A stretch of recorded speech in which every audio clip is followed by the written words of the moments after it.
So the first Spongebob lore sleep video hit 1 million views, and as promised, here we got part 2. This is 2 more hours of Spongebob lore to fall asleep to, which is 2 more hours of my Spongebob lore videos, with this time both the intro and outro edited out to help you all sleep. So it's spooky season, and we just probably talked about horror episodes in Spongebob. But the spooky stuff is not contained to just episodes.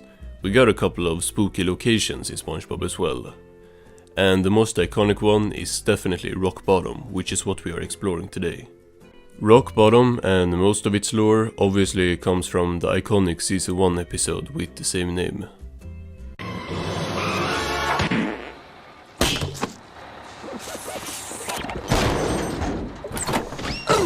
But sir, we need to get back to Bikini Bottom.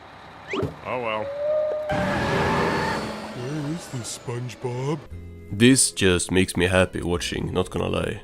Brings back such good memories. Fun fact, I actually wanted to use this image as the background for my videos instead of the Conch Street one at first, but it didn't fit as well with the things on screen. Rock Bottom? It sure is weird around here. Kinda different.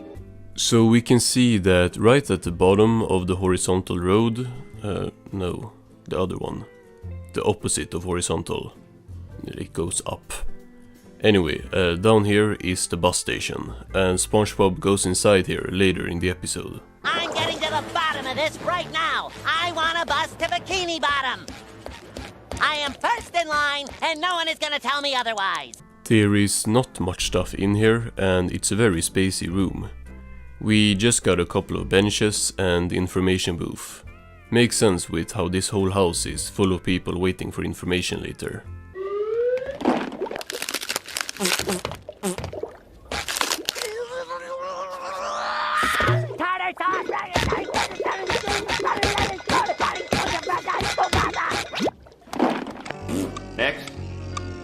Next. But we see some more stuff on the inside of the bus station in the video game Spongebob the Yellow Avenger.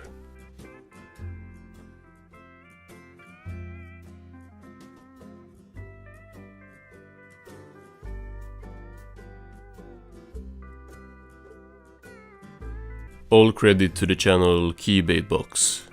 I have sadly not played any of the Spongebob video games, none of them. I played some browser games when I was a kid, but when it comes to console games, I gotta show someone else's gameplay.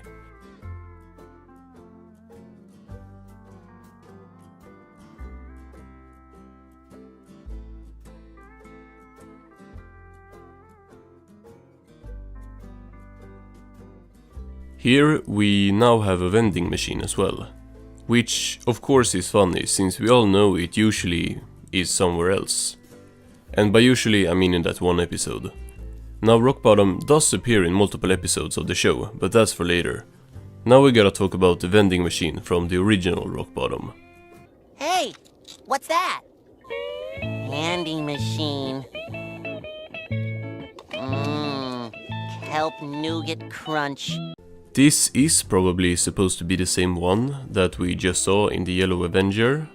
I guess they just put it inside there to make the game smoother or something. That's something we're gonna see a lot.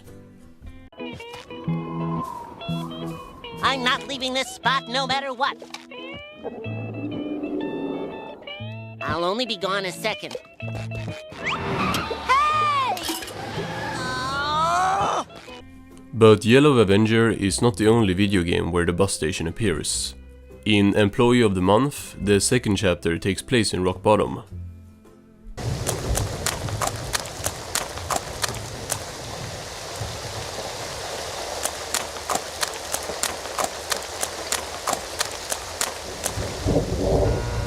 I have to put a quarter in the slot.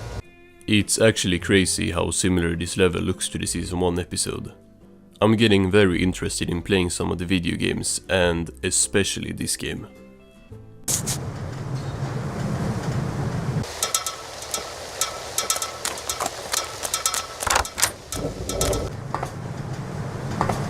Hi, Marty. Rock Bottom also appears in the video game Battle for Bikini Bottom. Welcome to the dark depths of Rock Bottom, home of strange creatures and souvenir t-shirts.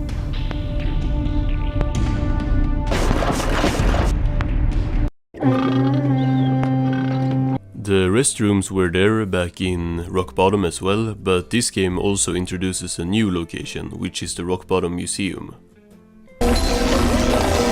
Sometimes pushing a simple button is the most satisfying. Push, push, push, push.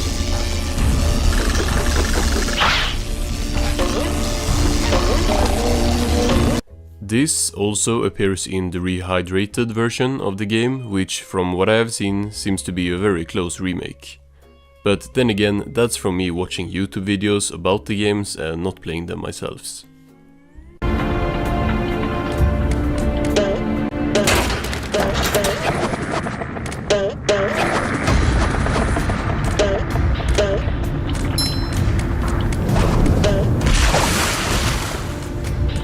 But it's not only video games that include Rock Bottom. Well, obviously the original episode as well, but the city reappeared in multiple episodes of the show. Left, stop, rock bottom. In the season 10 episode Out of the Picture, Squidward and Spongebob go to Rock Bottom to make a delivery. Krusty Krab. What are we screaming about?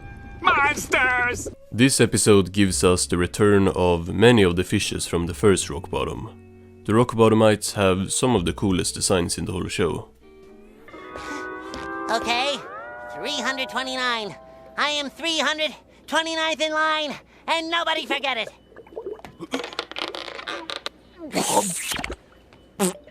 All of them are different species of fish you can find like deep down in the water. I think some of them can't be real. Okay, second. I am second in line. Okay, third is good. Fourth, not bad.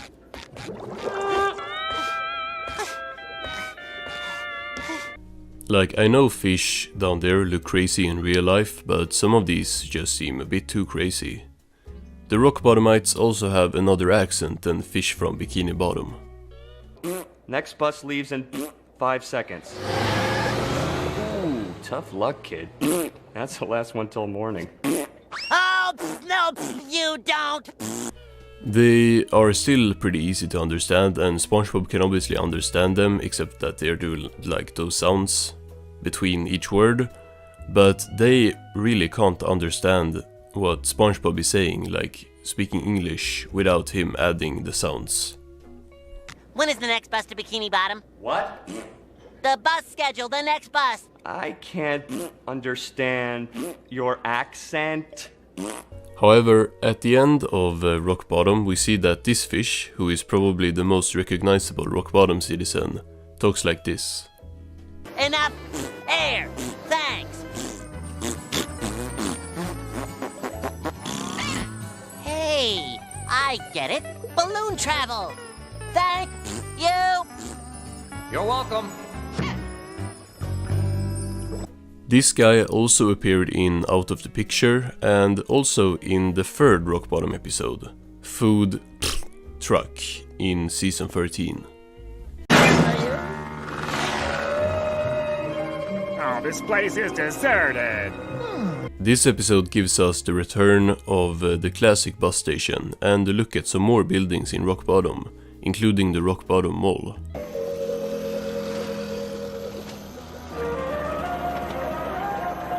Where is everybody? The mall looks kind of similar to the Bikini Bottom one, but I really like how it has all the signs in the Rock Bottom language. And next we see the Rock Bottom graveyard. Oh, the cemetery is empty too. This place isn't even a ghost town. We see the orange fish again, and then some other Rock Bottomites return with the bus as they have gone all the way to the Krusty Krab to get Krabby Patties. Hey, Bert! Too bad you couldn't come with us on our yearly trip to the Krusty Krab. There are more video games where Rock Bottom appears. To be honest, it's one of the most iconic places in SpongeBob, so It makes sense to have it as a level in most games. However, most of these are a bit too big games to just have the bus station and the restrooms, like the bus stop I guess, so they just throw in kind of anything in Rock Bottom to make the map bigger. In the Employee of the Month game, there is a TV station in Rock Bottom called WCTV.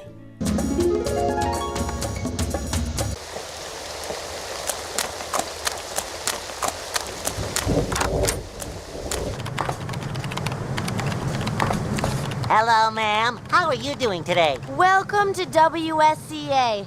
In Battle for Bikini Bottom Rehydrated, there is a place below Rock Bottom called the Trench of Advanced Darkness. A trench of advanced darkness, huh?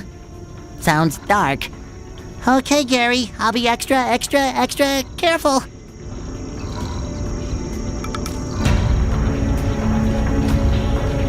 This place is even darker than Rock Bottom, and the name is a reference to the original Rock Bottom episode, which is cool. Ah, that's better. This isn't your average everyday darkness. This is advanced darkness.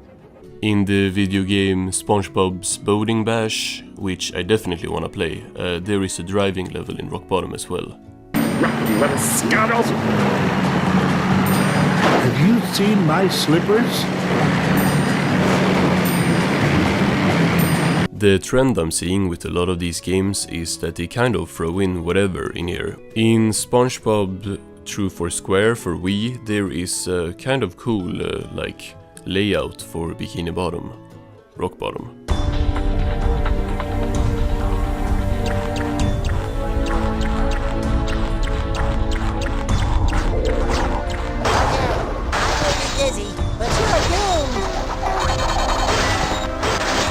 Almost the whole level takes place inside this giant fish, which, while I'm not entirely sure, I don't think was in the Season 1 episode. So either Rock Bottom is really big or really small, depending on what you consider canon. Now, I kind of tend to count the show as canon and the video games not as much. I know other fans like viewing the video game maps as the canonical maps, but after seeing Spongebob's library in Battle for Bikini Bottom, I was like, nah. This is what I will view Rock Bottom as for future reference, unless one of the one-off video game buildings make an appearance in the show, it's just too inconsistent. It's still spooky season, so I figured after Rock Bottom we gotta take a look at another spooky location in Spongebob. This one being kind of obscure as well. Today we are exploring the Flying Dutchman's ship. The Dutchman first appears back in the Season 1 episode Squidward the Unfriendly Ghost, but only as a cameo in a magazine. It's a comic book, and look at this. It's the origin of the Flying Dutchman. It says when he died, they used his body as a window display. Now he haunts the 7 seas because he was never put to rest. And his first physical appearance in Scaredy Pants, he is shipless.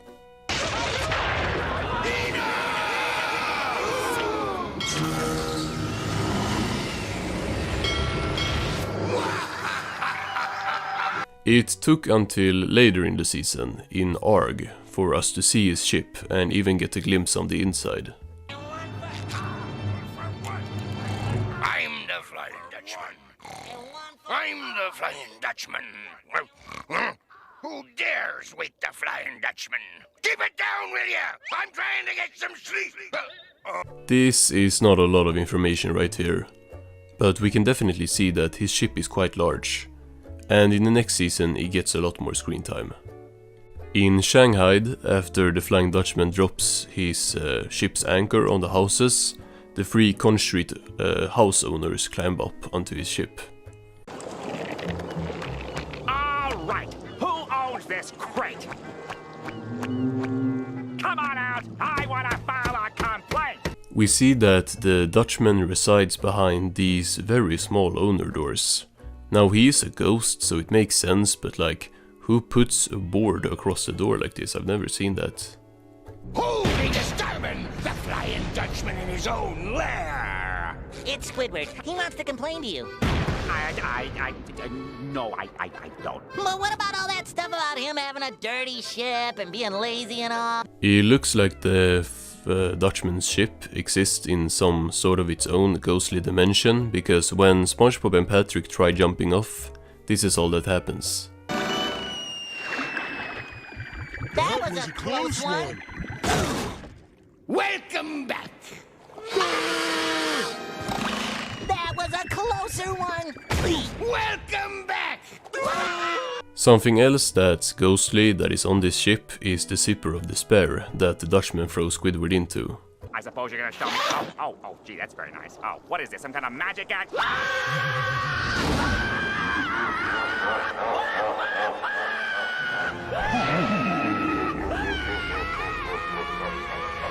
I guess it's debatable if the zipper of despair is actually on the ship itself, or if it's just something that the Flying Dutchman can open anywhere. This is its only appearance, and he does open it just a few feet above the ground of the ship, so I will count it as something that is connected to his ship. If you think I'm gonna spend more than 5 minutes on this dumpster, then you're crazy. I mean, look at this place. It's disgusting. Before Squidward is thrown in, however, we did get a good look of the ship, showing all of the floor area, or whatever it's called. I'm not a pirate.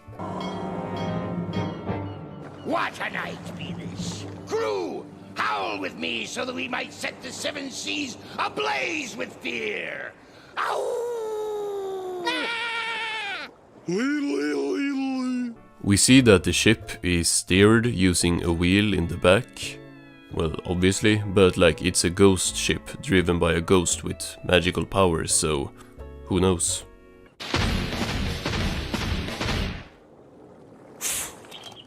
I had 4 biscuits and I ate 1. Then I only had 3. Ah, it does me heart good to see children out after dark. We learn that basically all this ship is used for is just the Dutchman driving around scaring people, which they are of course very unsuccessful at in this episode.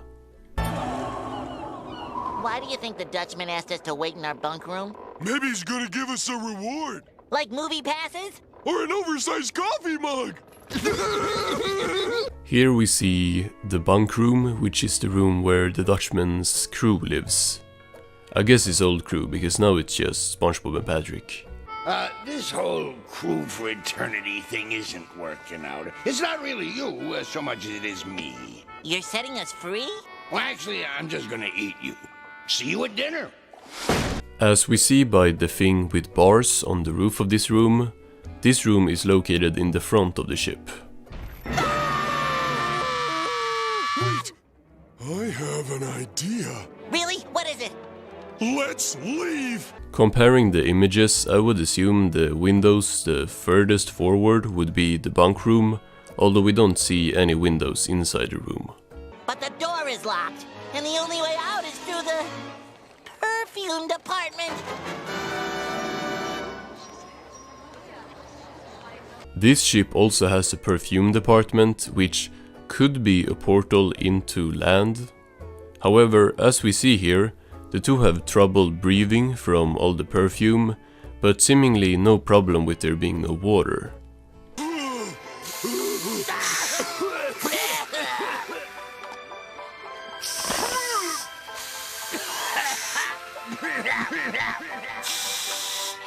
Like, they aren't drying out here, which leads me to assume that this isn't them teleporting to a real perfume store on land, but this, just like the zipper of despair, being separate dimensions that are only accessible from the Flying Dutchman's ship. Let's do it! So my canon is that on the Dutchman's ship, there is a zipper of despair and there is a perfume department on the ship. Because when they have went through the perfume department, they moved a bit backward on the ship, now being next to his office.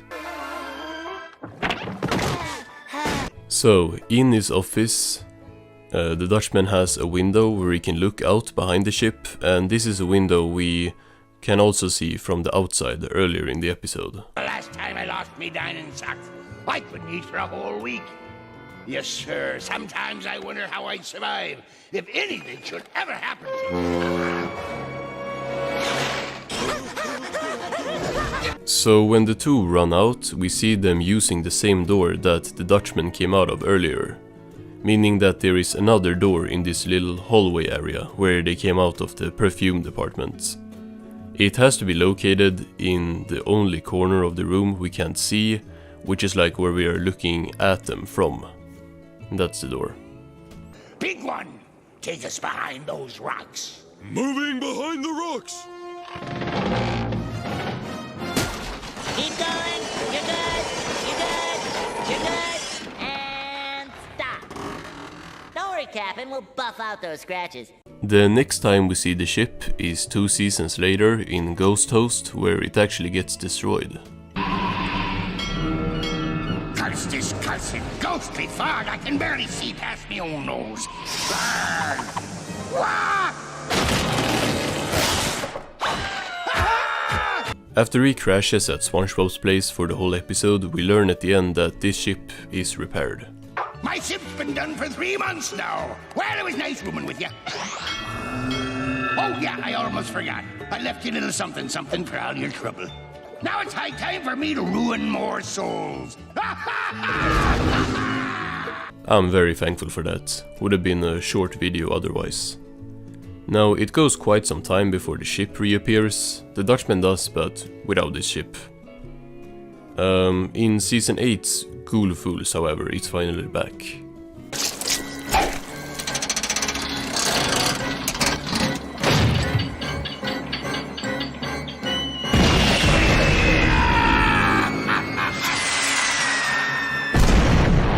Here we learn that he can open the bottom of the ship to drop things all the way through. Well, we also learn that he can transform into a nuke, but that don't have much to do with the ship itself. Once again, we get the ship hiatus until the Season 11 special, The Legend of Bikini Bottom, with a new puppet look.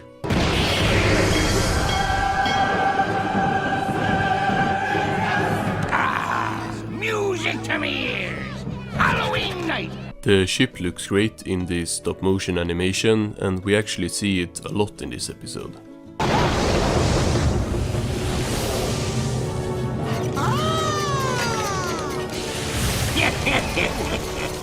So this is new. There is a door between the two furthest back windows, and inside here the Dutchman has a haunted house.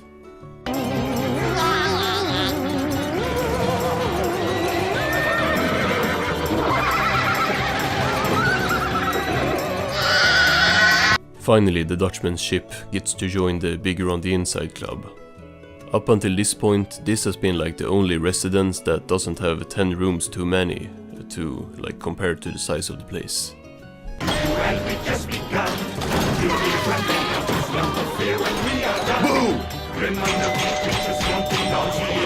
In here, he also got cages for all of Spongebob's friends. Why aren't you laughing, Patrick? What's wrong with you? Help me, SpongeBob! My body's butt itches! Then, also in Season 11, we got Shopping List, where Sandy and SpongeBob break into his ship to get ghost dandruff. With my face, I can say anything and make it sound scary. 1 large skinny pumpkin latte with soy milk, please. And finally, we got the Season 13 episode, Sandy Help Us, where the Dutchman kidnaps Sandy to help him. The perfect dermatitis fix. Maybe some skull and shoulders would help? Not much new here, it's just the office again, but we do learn that this window is openable as Sandy flies out after freeing the Dutchman. Absolutely! Sorry, Dutchie. Duty calls! So that's it for the show, but for video games we got some more stuff to look at. First off, we got the fittingly named Revenge of the Flying Dutchman.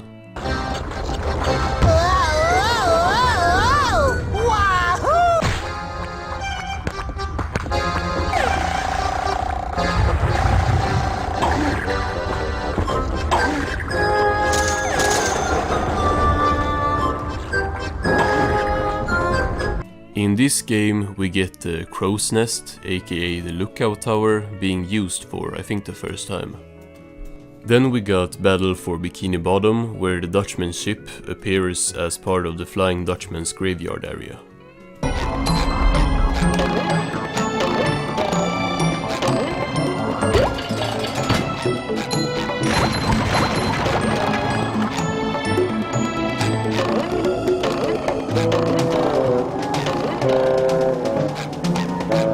Lots of running around deck and not much seeing inside the other rooms, but we do get some more useful stuff in lights, camera, pans.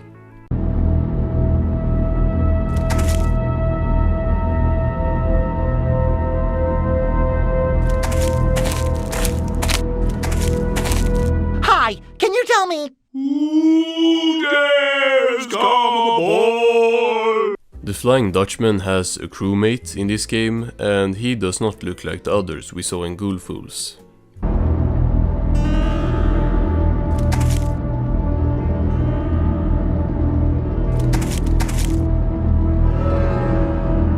Okay, this kind of messes with my canon of the perfume department being permanently between the bunk room and the captain quarters, cause bro just walked that distance like nothing, there was nothing there. Ooh, what comfy looking beds!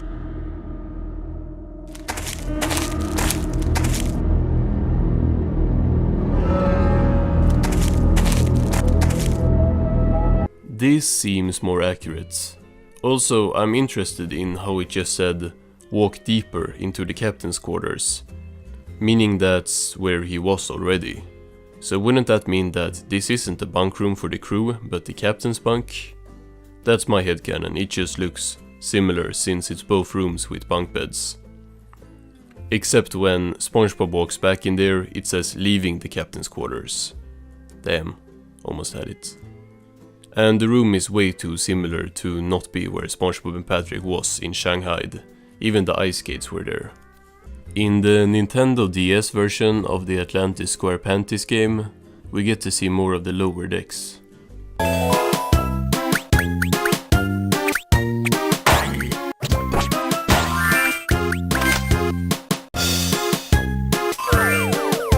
See, this is my problem with using the video games. Just like for Rock Bottom, they need the levels to be bigger, so we just get really long corridors or wide areas to do platforming stuff. Let's end the video off with a clip of the Dutchman's ship from one of the web games I used to play as a kid, Dutchman's Dash. The Flying Dutchman in his own lair.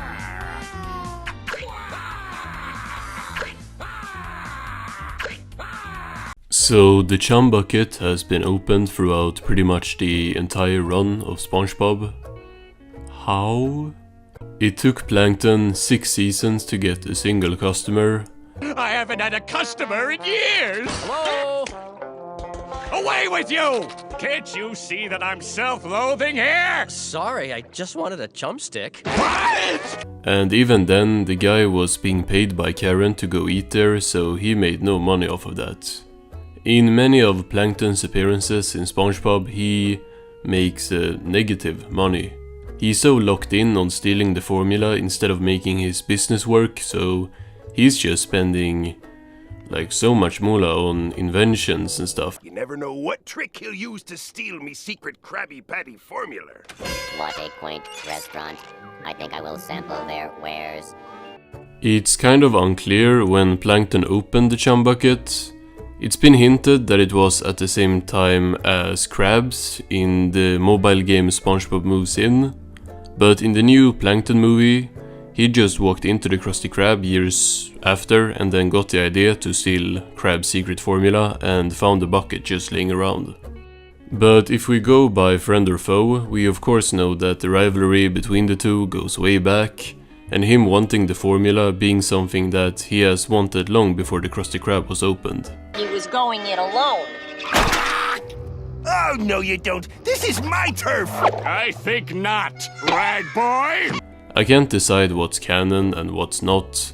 All we know is that the chum bucket has at least existed since early season 1, with its first appearance in one of the first episodes, Plankton. Going to hand deliver it it to me personally. No, no, no! There's no one here. Don't remind me. The chum bucket is way too big not to cost money. Like, this place is actually huge, which makes sense since both Plankton and Karen also live here.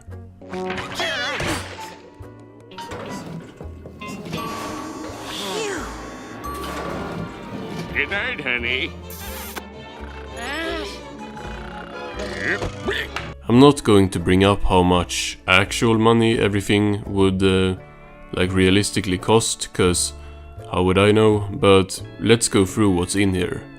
There is a big dining area, which sometimes is clean in episodes like Enemy-in-Law, where he kidnaps customers to eat here.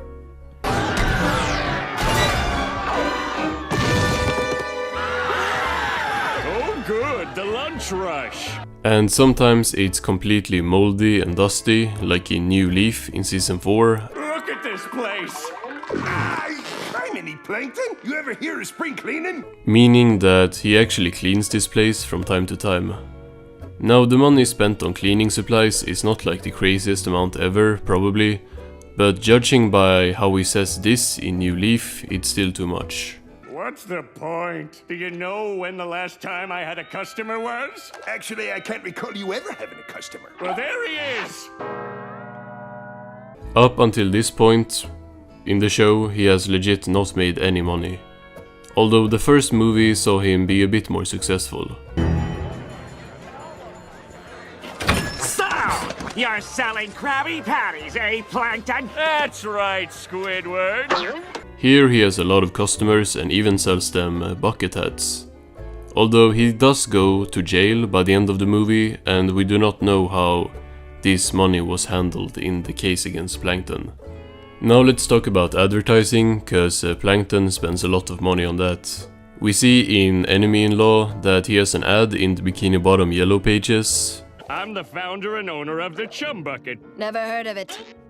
It's across the street. Doesn't ring a bell. It's on the back of the phone book. Come on, I paid a lot of money for that ad.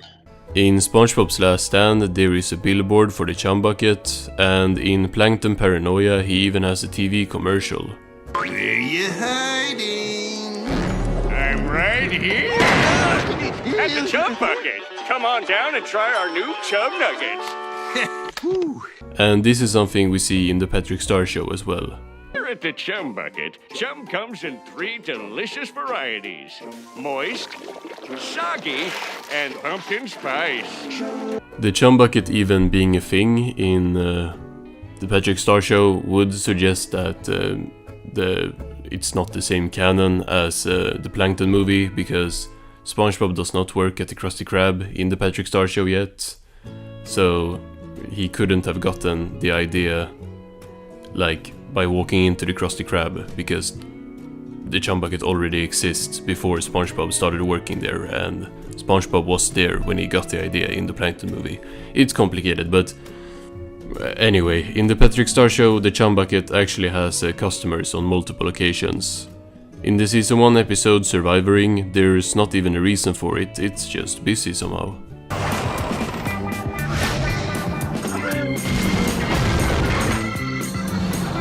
Also in the Patrick Star Show, after Plankton advertises on the Patrick Star Show, it results in customers there in the Patrick Star Show sells out.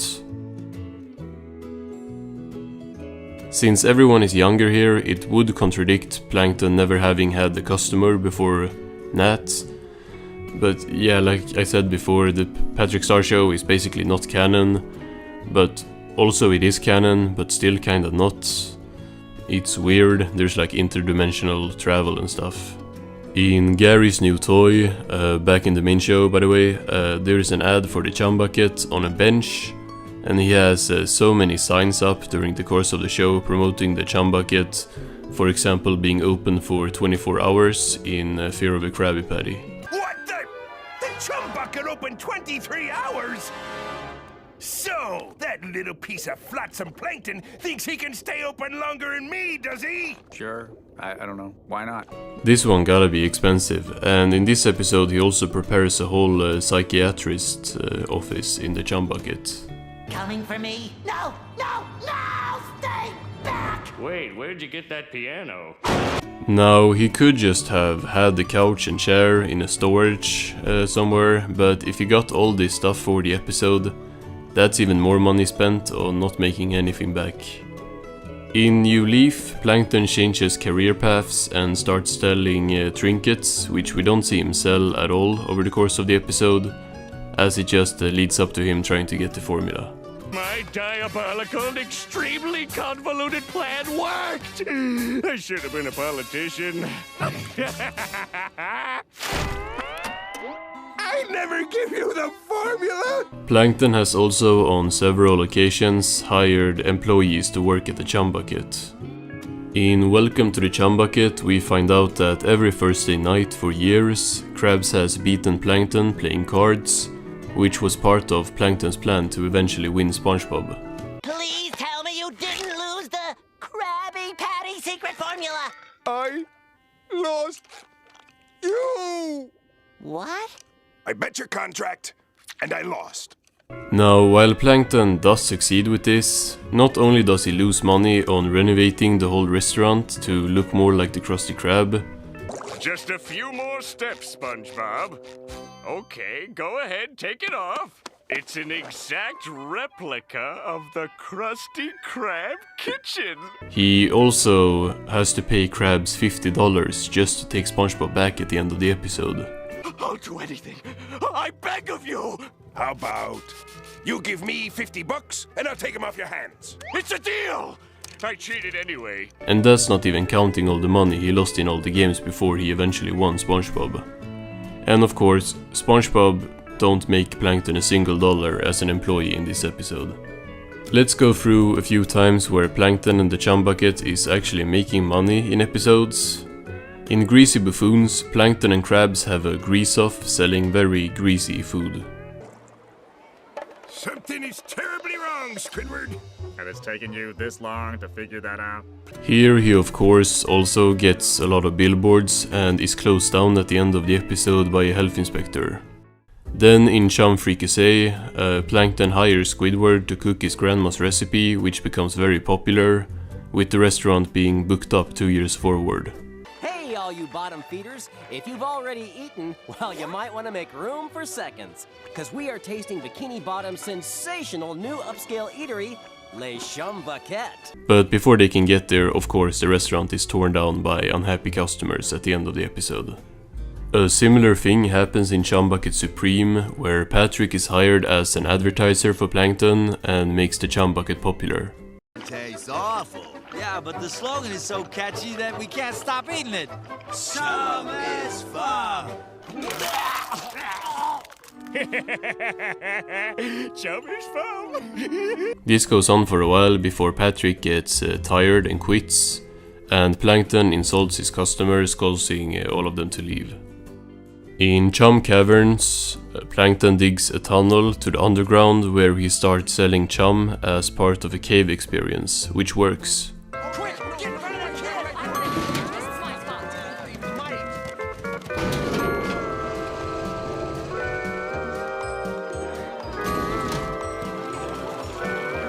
Here we see him actually making lots of money and even having a gift shop.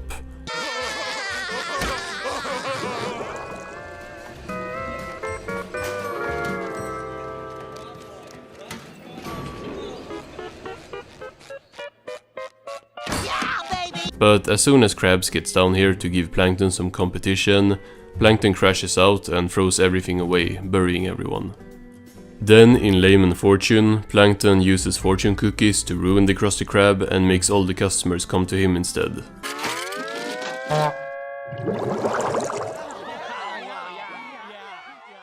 What did we ever do to those fortune cookies to make them lie about us like that? Although this yet again fails by Plankton getting mad and revealing to the customers that the cookies were fake. I wrote those fortunes. They were fakes. Don't you get it? Now all of you out! Let's go back to the Krusty Krab! Yeah, back to the Krusty Krab! He did probably make some money before that.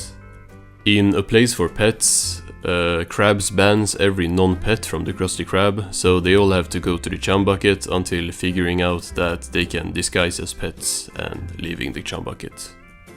The chum bucket gets destroyed in a lot of episodes, probably more than Squidward's house, which is an achievement. And we are not just talking about the walls breaking or something, this place explodes on so many occasions.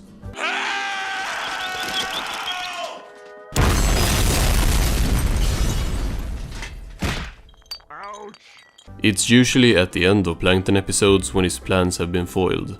What the?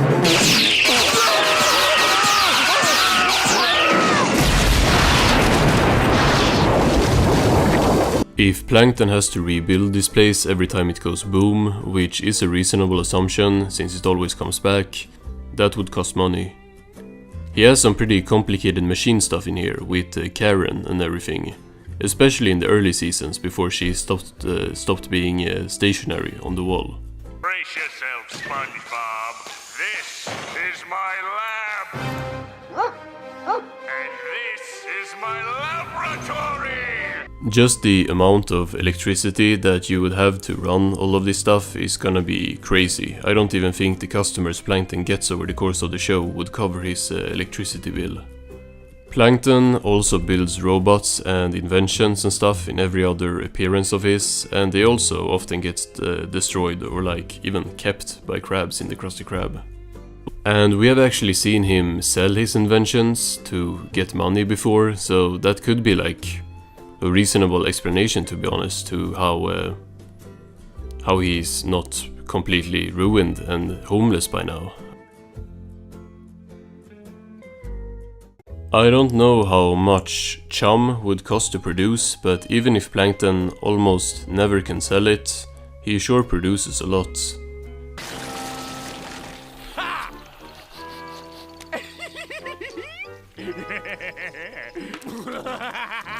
Now chum is dead fish, so he could be getting it in some cheap, immoral way, which I kinda hope, since otherwise this might cost even more than the electricity. Plankton gives out free chum samples in a pretty smart plan, pretending it's Krabby Patties to ruin its name in free samples.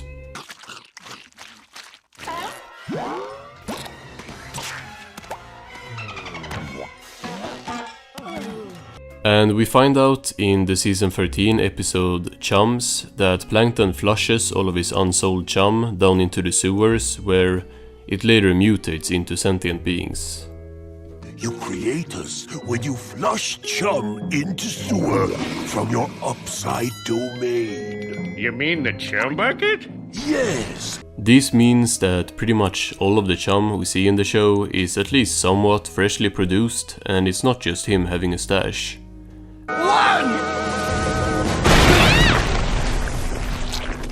You know, it's remarkable how chum goes bad every week right on time. And in other episodes we see Plankton with crazy amounts of this shit, having to hide chum since it has gotten rotten in Plankton's old chum.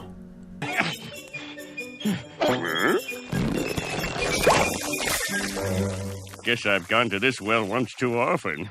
Going into this video, I thought there was absolutely no way that Plankton would be able to afford any of the stuff in the chum bucket, but I was kinda surprised by how many episodes he's actually making his restaurant successful in, if only for a short time. I would still say we have seen him spend way more on failed plans than one rush of customers every other season could finance, but he at least has had some income in the show. When you think of the Krusty Krab, you probably think of SpongeBob being there and cooking up Krabby Patties, but what about the countless episodes where SpongeBob is not at the Krusty Krab? Does the restaurant close on certain days, or is there someone else working there when SpongeBob isn't? So we know who worked the grill at the Krusty Krab before SpongeBob was hired, since we find out some Krusty Krab lore in the season 5 episode The Original Fry Cook. Well, I'll be cooked in butter. It's Jim, the original fry cook. Crabs! The Jim? He who flipped Krabby Patties in the before time? Jim used to cook patties before SpongeBob. However, that doesn't answer our question, since we need to know about current day Bikini Bottom. I had a theory that every episode where we can see SpongeBob just being on Conch Street or somewhere else during daytime was taking place on a Sunday, and the Krusty Krab was closed on Sundays. I came to make sure you don't oversleep and miss work. Oh, gee, SpongeBob, that's very thoughtful of you. My pleasure, Squidward. That's what good neighbors are for. You did overlook one teensy little detail, however. What's that, Squidward? It's Sunday! But there's plenty of things going against this theory. First of all, there is absolutely no way Krabs would have the restaurant closed like any day of the week. Open 24 hours, eh? I knew he couldn't resist staying open later than me. My evil plan is working perfectly. He'll run his employees into the ground. And this is not the only time either. Back in the Season 2 episode Graveyard Shift, Krabs introduced the night shift. Money? You mean if we stayed open later, you'd give us your money? Sure. Mr. Squidward, welcome to the night shift. From now on, the Krusty Krab is open 24 hours a day. And this night shift comes back many episodes later in the Season 11 episode The Night Patty.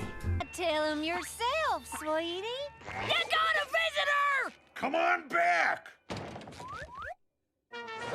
Hey there, night feeders! Here we got a whole other crew that works the night shift at the Krusty Krab, which, yes, of course, includes Nosferatu. Hey boss! Can this little fella here take over my shift tonight?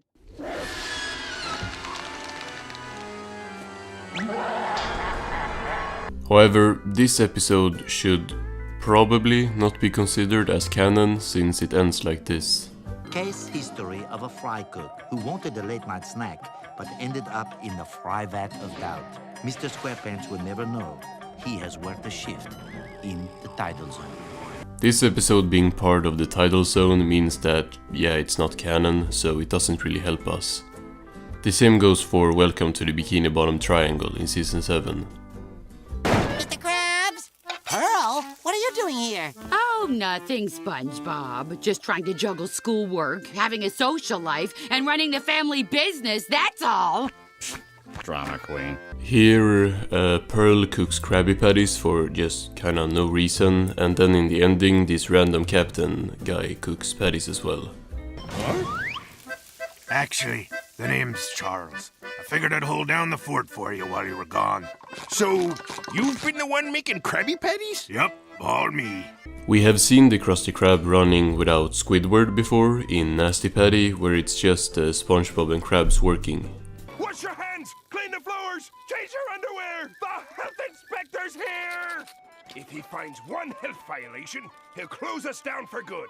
We've got to do everything in our power to make sure he passes the Krusty Krab.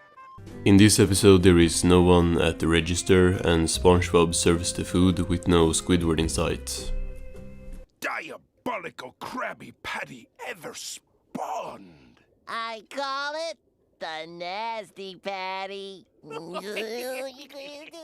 Hey! Hurry up with that patty! Here you are, sir. Enjoy. And we have also seen the Krusty Krab running without SpongeBob in the Season 2 episode Your Shoes Untied.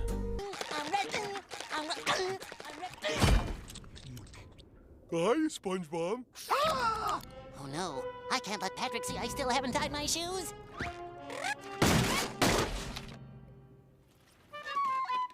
Here both Patrick and another customer got Krabby Patties already, even though SpongeBob ain't even started yet.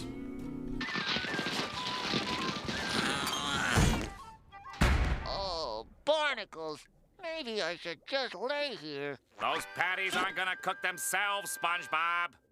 And then in Bubble Buddy, also in Season 2, SpongeBob walks in to the Krusty Krab, which is already open, with customers already eating Krabby Patties.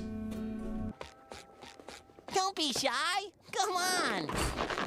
Please, come again. When I'm not working, Next. Hi, Squidward. How am I supposed to enjoy your day off if you come to work anyway? SpongeBob orders Krabby Patties for Bubble Buddy, and someone other than SpongeBob makes them, and then we see this. And Squidward, the ketchup should be under the patty. And Squidward, the pickle should be on the left side. And Squidward, you should... And Squidward, and Squidward, and Squidward, and Squidward. Here, one of everything. No cheese, no crust, pickles to the left, 4 squirts of ketchup, wheat buns, non-dairy lettuce. Could Squidward be working double, both manning the register and cooking patties when SpongeBob isn't there? Well, we have seen Squidward make Krabby Patties before to very mixed results. Now, there is Employee of the Month in Season 1 where he kinda goes crazy alongside SpongeBob. Faster, SpongeBob, faster! There's nothing to this patty flipping, Mr. Krabs. I'll easily double your output, Sponge Cog. Boys, boys, boys! In Breath of Fresh Squidward, after Squidward gets shocked into a personality change, he is shown to be on a similar level as SpongeBob. You'd never be up to it. SpongeBob, what are you doing with those patties? Oh, these are no good, Mr. Krabs. Squidward made them. They look okay to me. But he's not a real fry cook. He is now. Give him an apron and put him to work. In Super Evil Aquatic Villain Team Up is Go, dumbass title. Squidward serves Krabby Patties to Man Ray and Plankton while SpongeBob is running around the other side of town. SpongeBob, where have you been? I've been covering for you on the grill for the past 3 hours. My arm feels like it's gonna snap in half. But in other attempts, the result of Squidward cooking Krabby Patties, it looks a lot more like what happens in Pickles. Patties are done. Hey, he burnt my Krabby Patty. He burnt my fries. He burnt my shake. It just depends on the plot. When SpongeBob leaves or is fired or something, Squidward can't make Krabby Patties, and they need SpongeBob back. I gotta get SpongeBob back. I gotta get SpongeBob back. And when SpongeBob goes to the Krusty Krab and someone else needs to make Krabby Patties for plot convenience, Squidward knows how to make Krabby Patties. In Season 5's Friend or Foe, we find out the backstory behind the Krabby Patty secret formula. Well, that's ruined. But no use letting this go to waste. These kids will eat anything. I've done it. I discovered the perfect patty batter. Krabs came up with the recipe, so he would obviously know how to make patties in like present day, unless he forgot. It would also make sense with how Jim quit seemingly a while before Help Wanted took place. Unless the restaurant was closed or someone else was hired in between Jim and SpongeBob, Krabs or Squidward was probably manning the grill and getting tired of it, so Krabs put up the Help Wanted sign. Help me fit these patties. We've got growling stomachs out there. No, no, no, no, no, no, no. Then would it be too much trouble to ask His High-End Mightiness to take these patties out to the customers? Oh, if only SpongeBob were here. But we have actually seen someone else cook Krabby Patties at the Krusty Krab, presumably between Jim and SpongeBob, in Truth or Square in Season 6.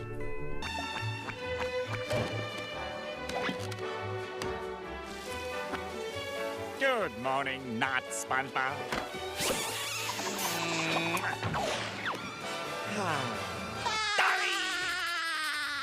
This guy has, to my knowledge, not appeared in any other episode of the show. Now, this scene pretty much serves the same purpose as the flashbacks in the original Fry Cook.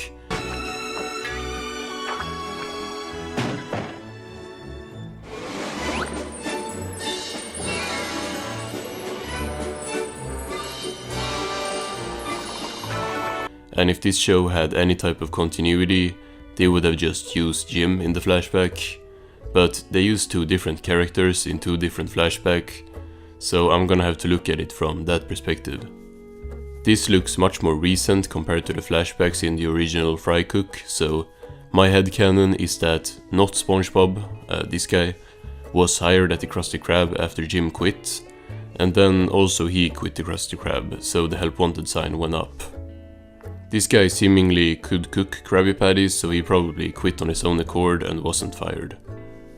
Now, he don't work there anymore of course, and for present day, Krabs or Squidward just stepping in every time SpongeBob is late or off work is possible, but there is another explanation presented by the season 3 episode Just One Bite.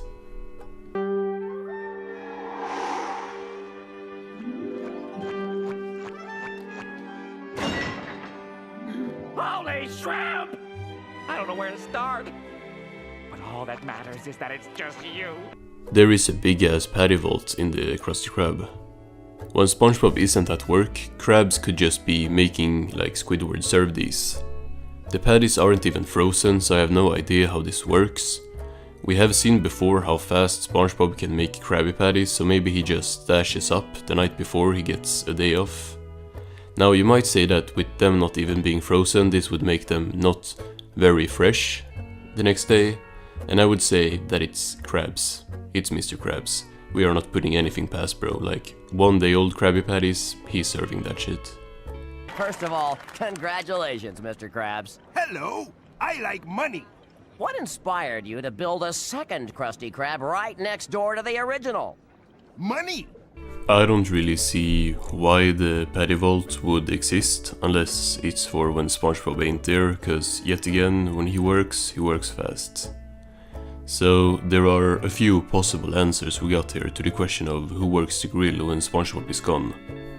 Number 1, Squidward cooked Krabby Patties to his best abilities. Number 2, Krabs cooks them as he was the one that made the recipe in the first place. Or number 3, they have a stash in the patty vaults. Y'all let me know down in the comments which one you think is more plausible. So Squidward has expressed multiple times how much he hates SpongeBob, and whether you think that's true or not, we can agree that at least SpongeBob annoys him a lot. But does Patrick? Is Patrick the lesser of two evils to Squidward, or is he even worse? Squidward disliking SpongeBob is a well documented thing in the show.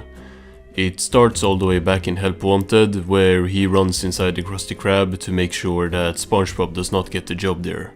SpongeBob, what could he possibly want? Go, SpongeBob! Go, SpongeBob! Go, Self! Ah! Mr. Krabs! Hurry, Mr. Krabs, before it's too late. I gotta tell you about this. Permission to come aboard, Captain! But Patrick annoying Squidward, I would argue, is a bit more complex. So there are two types of Squidward and Patrick interactions. There are the ones where they interact directly. But you two seem to be forgetting who the real winner will be.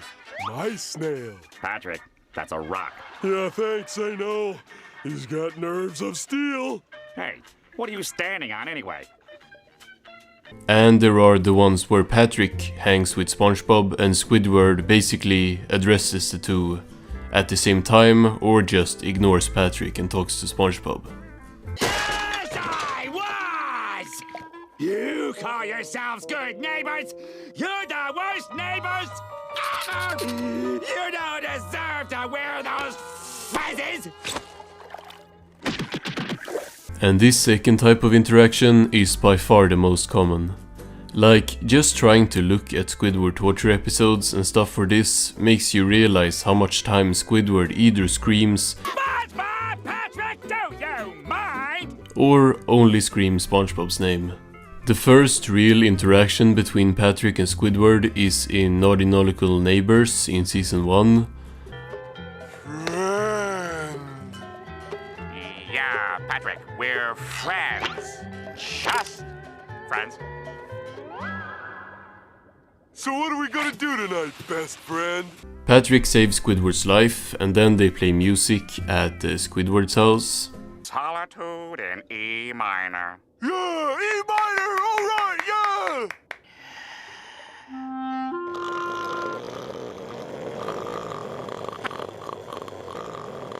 Squidward is visibly annoyed by Patrick falling asleep and throws him out. He doesn't kick him out like he does with SpongeBob later, just dragging him out. In this episode, I would argue that he definitely sees Patrick as a lesser evil to SpongeBob. Their next interaction is in Squidward the Unfriendly Ghost. Hey, Patrick, do you know what time it is? Yes, Squidward, it's... Time to find some other game to play! Squid makes fun of Patrick a little bit, and then he is back to addressing them as you two. What are you doing here? Well, are you two gonna say something, or do I have to... Oh, stay back! What is the matter with you two? Reinforcing the idea that he doesn't really care about Patrick. Then Patrick throws a watermelon in Squid's face. One watermelon fresh from the manure field, your spookiness. Then Squid sends Pat away so he can torture Spongebob more. Spongebob, get up!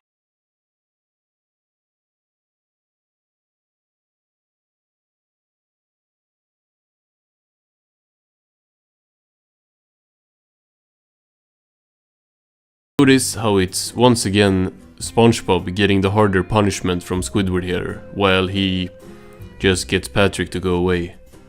I mean, he throws a pie in his face, but to be honest, that's just payback for the watermelon, and Patrick probably liked that as well. In Fools in April, Patrick and Squidward interact for a short bit. Because I'm about to tell you that I'm... What? Patrick! What are you doing here? Digging. Why are you wearing that hat? Oh, I don't know. Oh. It's basically a normal damn, that was hard to say. A normal conversation with Squidward being annoyed, which is pretty common for their one-on-one interactions. Patrick is even dumber than Spongebob, so a lot of Squidward's irritation with Patrick comes from him being stupid. Where's SpongeBob? He's in the house. He's impressed. With what? I don't know, but it must have been pretty good to make him cry like that. Oh. Squidward admits later in the episode that he actually likes Patrick along with Spongebob and other people. SpongeBob, I like you. I like living next door. I like hearing your foghorn alarm in the morning and your high-pitched giggling at night. I also like Gary, Patrick, Sandy, Mr. Krabs, and all the other people I'm forced to be in contact with. Squid's Day Off is actually one of the most important episodes for this video, since we see Squidward's view of SpongeBob and Patrick in it. Hey, SpongeBob! Hey, Patrick! Hey, SpongeBob, could you give me change for a quarter? No problem! Here you go! Thanks. I forgot to tell him how to make change! Oh. Notice how it's Spongebob who is the stupidest one here, while Patrick is pretty much just his normal self. I mean, you don't have to use your imagination to make him stupid, but it's still important that this is how Squidward portrays them in his head. In Krusty Krab training video, Patrick annoys Squidward by being slow with ordering and slow in general.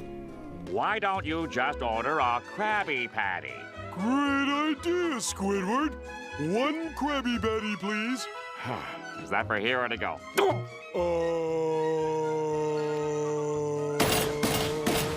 This is a completely reasonable reaction, by the way. I would be pissed.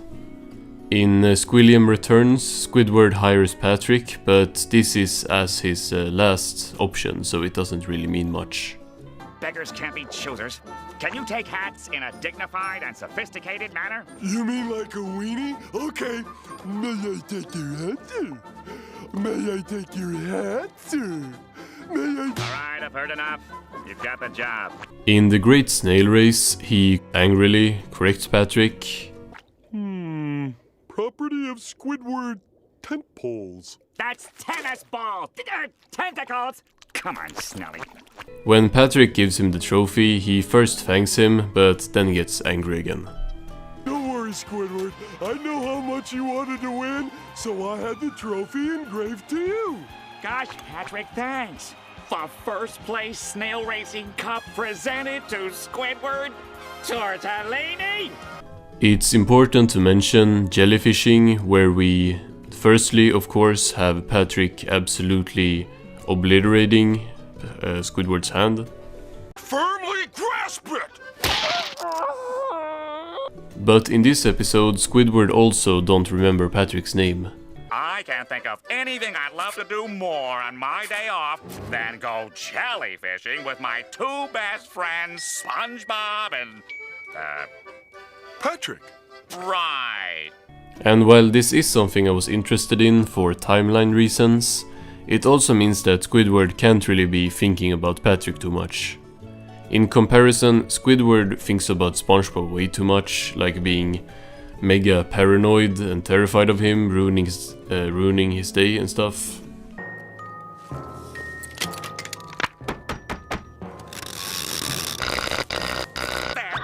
Now I'll have to stay here and enjoy myself.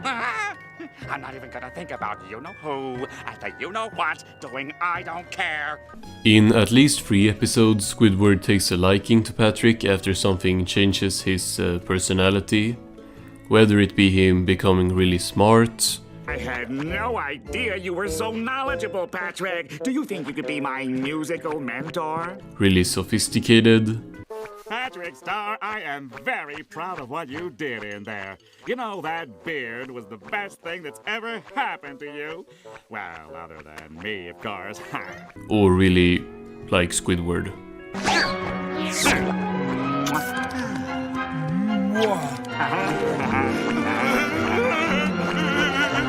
Basically what Squidward wants to be, and these don't count cause it's not Patrick.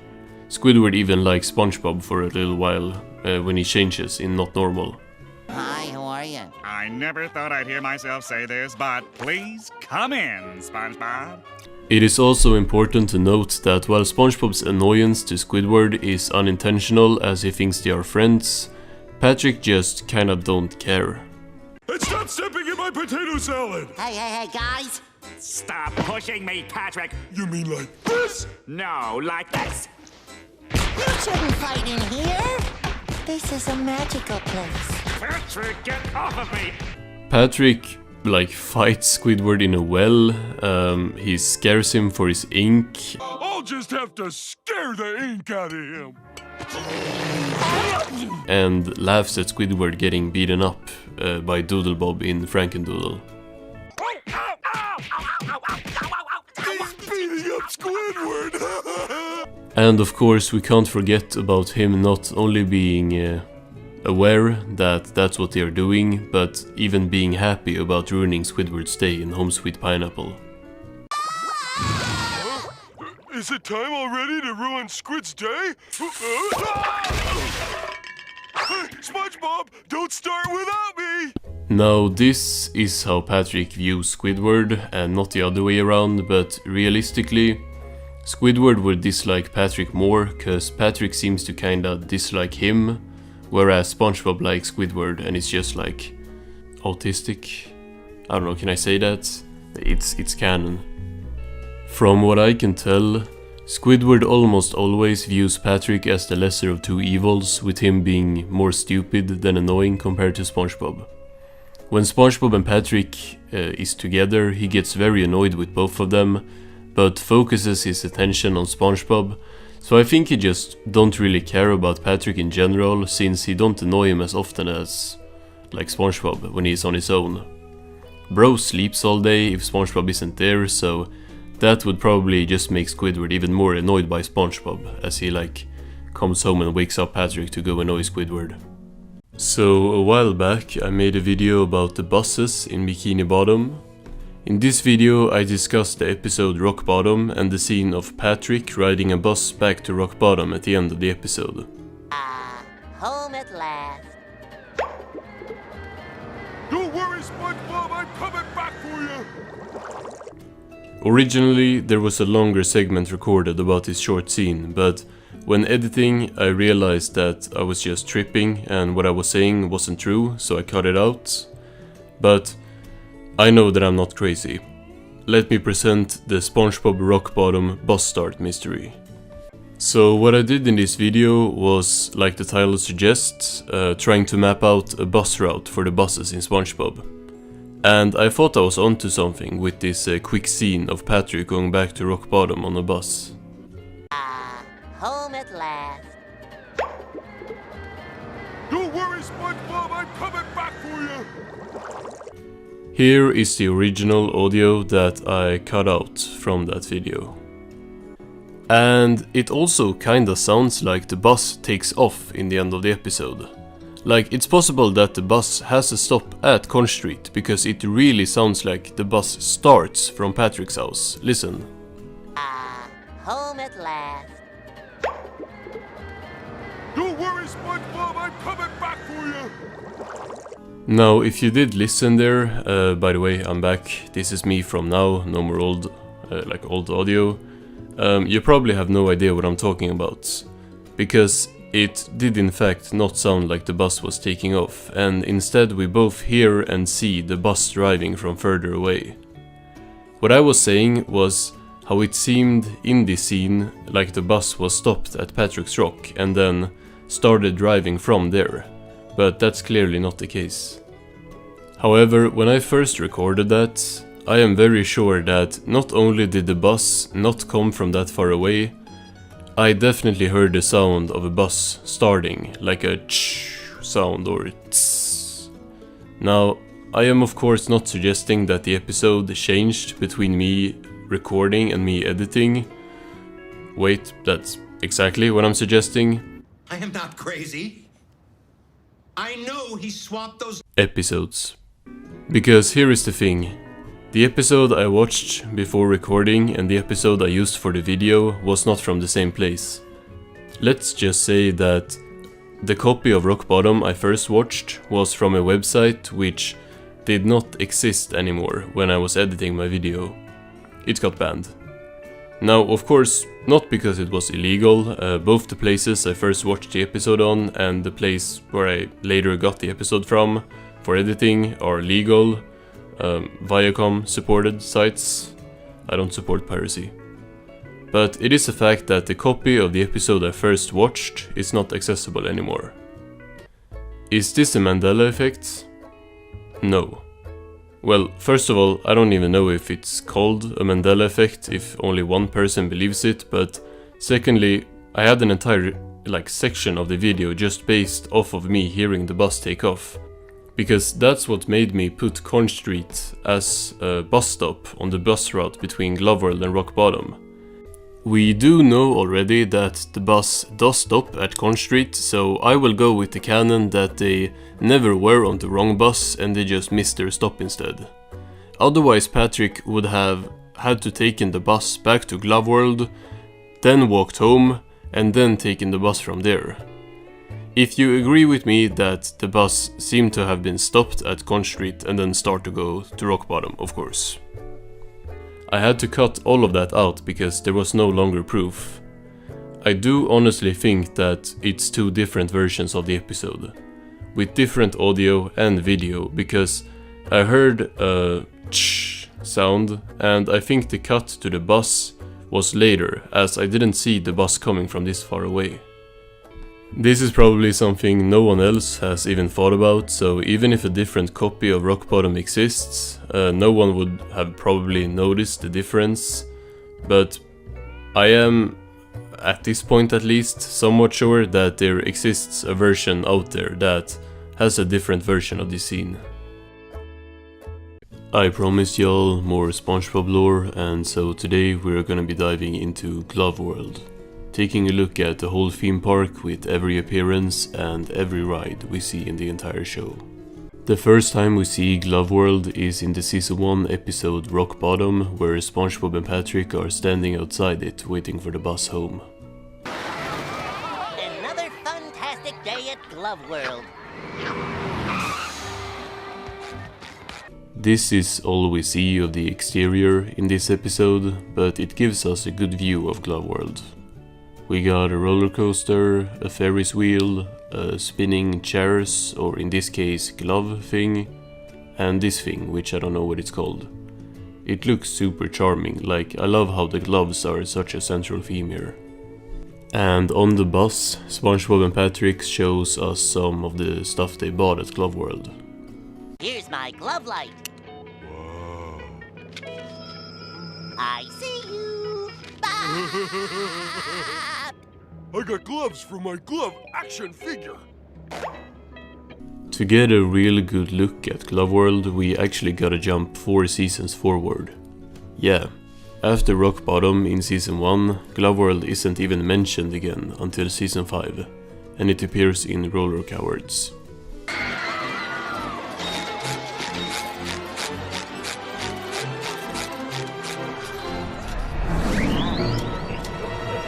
Actually, this first scene is just Spongebob's visualization of Glove World in his nightmare, as he is super afraid to ride the fiery fist of pain. But later in the episode they actually go there.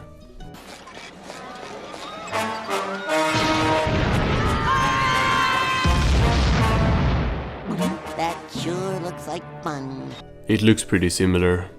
We still got the glove Ferris wheel, but now since the Fiery Fist of Pain has opened, it has replaced the old smaller roller coaster and now covers most of the exterior. Tickets, please. No ticket. I must have left it at home. I swallowed my ticket! But here we also got a more advanced entrance. In Rock Bottom it looked more like you could just walk inside. Here they have a real entrance with a worker and this thing.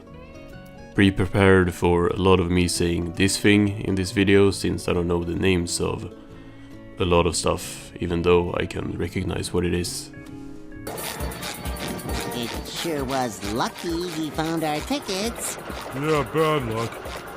I mean good luck. Very good luck. Glove World has a lot of these circus or carnival tents, which we, at least not yet, know what's inside of, but we get a new ride.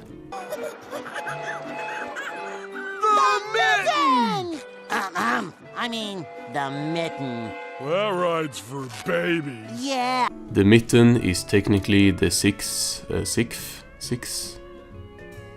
attraction number 6 we see at Glove World if we count the 4 from Rock Bottom, and although those were not seen from the outside anymore when Spongebob and Patrick went there, we did see them in Spongebob's nightmare earlier in the episode. Actually, here we got one additional Glove World attraction with this new spinning thing.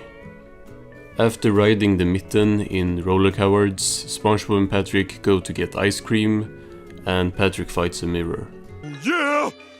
I thought we settled this the last time! I'll quit it! I'll quit it! I'll quit it! I'll quit it! After this, we get a good look at the Fiery Fist of Pain as Patrick and Spongebob go to ride it. There. Now if you could just sign this release absolving Glove World in case of accidental spine loss.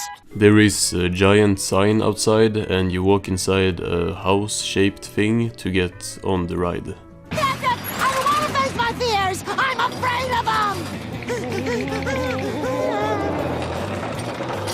This ride is huge and even goes as far up as to the surface.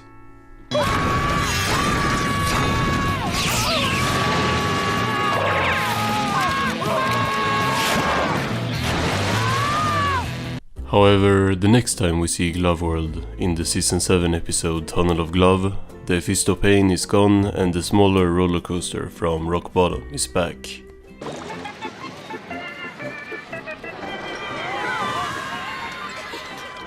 Leading me to view the Fiery Fist of Pain as a temporary ride at Glove World, which makes sense with how much hype it had. A lot of other rides are missing as well. We can't see any of the spinning things from both Rock Bottom and Spongebob's Dream in Roller Cowards. Even the Ferris wheel is not here now, but we do see it from the inside. We also see a game booth here, which is new, as well as a lot of closed tents as usual. And there is also of course the new ride, that's the focus of this episode. The line for Tunnel of Glove is filling up! This is gonna be so totally like fun! Hey, Pearl!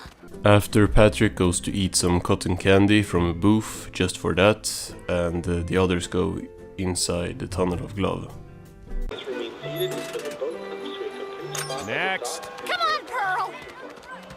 sorry. Only 2 per car. You'll have to wait for the next car. Any single riders, come to the front. SpongeBob, happy as ever to be on a date with his boss's minor daughter, goes to the front and gets in with Pearl. Don't even look at me!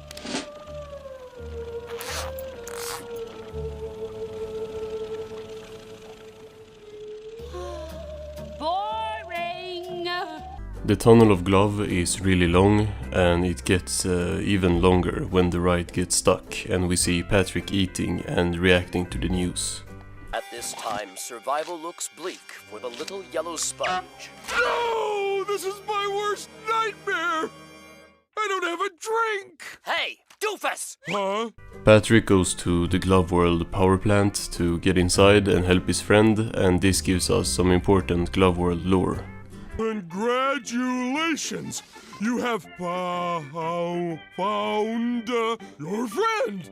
Oh, SpongeBob is right behind this door! I'm coming to get you, buddy!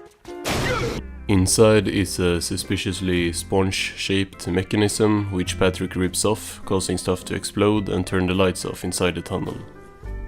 You find it funny to lock up my friend?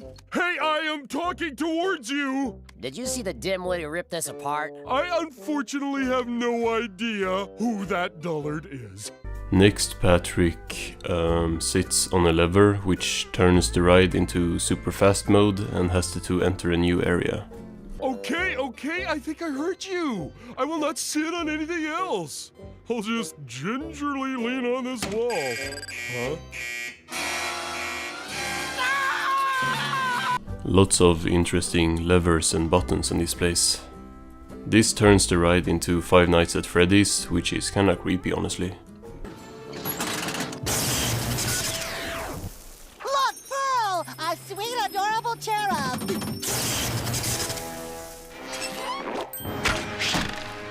Next, Patrick breaks yet another thing by going on the toilet in the Glove World pumping station, which does this.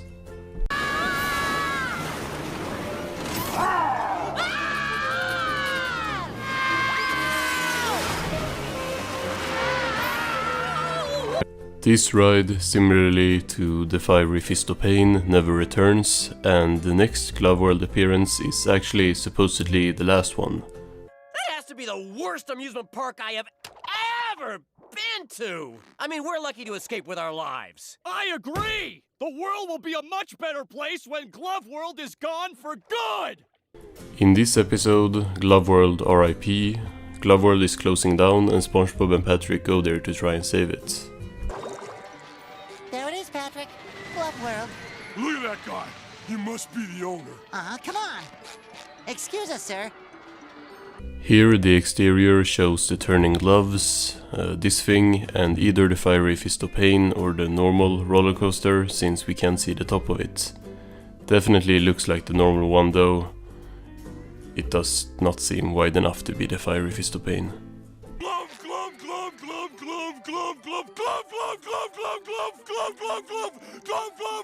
When it cuts out later, we can see it's definitely the normal roller coaster, but we also got another roller coaster to our right, which is definitely new.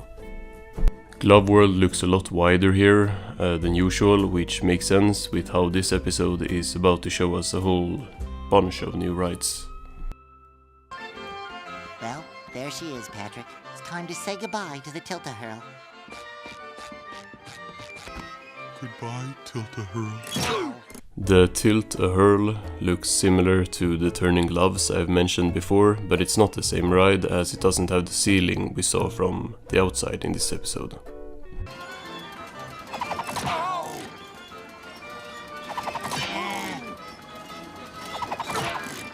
We see multiple rides here when they spin around, which includes the normal roller coaster, the Ferris wheel, one of the spinning things, and this big Viking boat.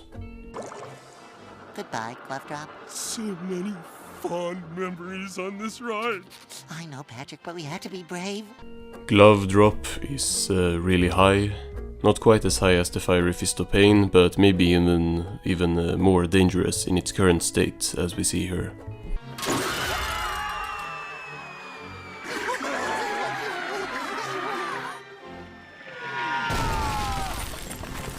Right before, we also see this castle on the left side, which we haven't explored before, and next we see them go to the boat from earlier. The glove boat. My most favorite ride in the entire glove kingdom. And it's the last time I'm ever gonna ride it. Come on, buddy. Let's take our seats. Honestly, cool how we saw it in the background earlier. This one is in about as good shape as the previous ones, and does this.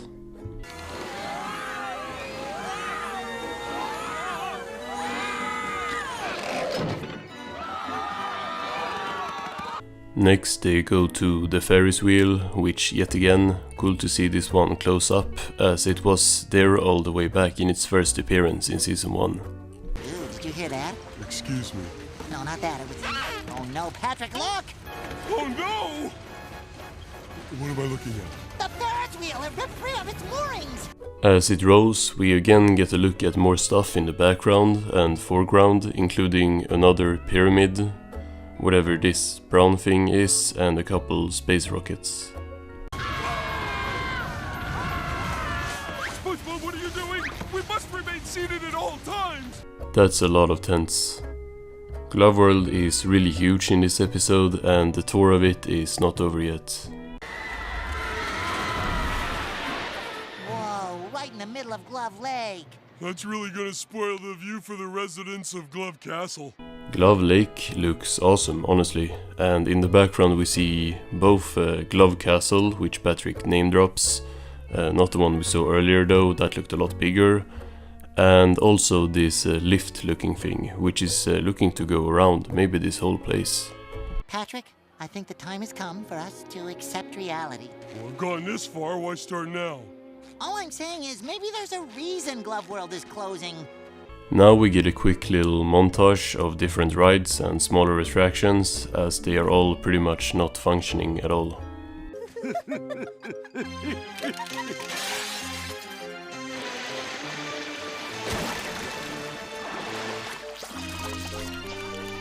Next we see that there is a radio cart area which has way too many carts. To be honest, that one is a lot more fixable than the rides that just like throw people out of the park. SpongeBob, I'm not a stupid. Come one, come all, to the new, the improved Hall of Mirrors. Hall of Mirrors! Now they are just scamming people with a fake mirror, and next Patrick becomes the glove mascot, which is funny since he was really scared of it a couple appearances ago. Thanks! Here you go, little boy. Thanks! Oh, glove ice cream! Thanks! We see some more stands here, and also hilariously Nat, who was a lot more excited about visiting the park 30 seconds ago than he is working now. He has worked here before as well. Stole my ice cream! I thought he gave it to me. Boy, the swing ride is really slowing down. Even he called it a swing ride, so I am confident in saying that now as well. Still don't know how to distinguish it from the other one we saw though.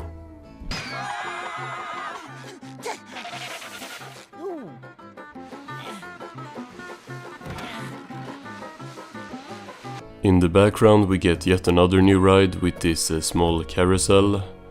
Or have we seen that one before? Wait, let me go check.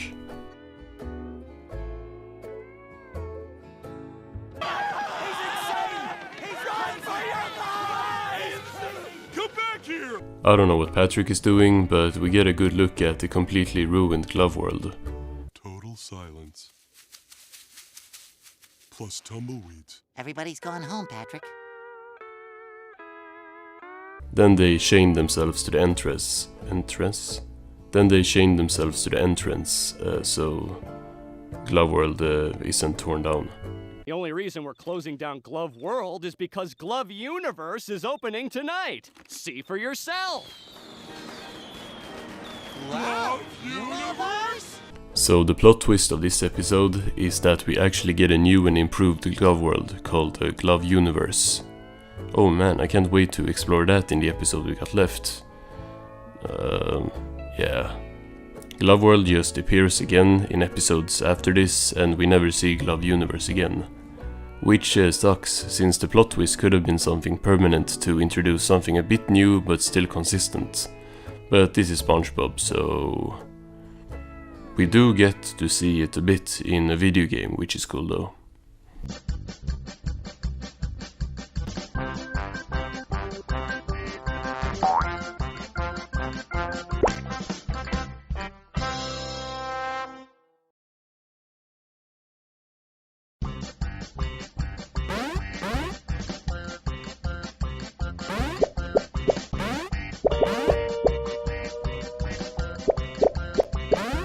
Next we got Don't Wake Patrick in Season 10.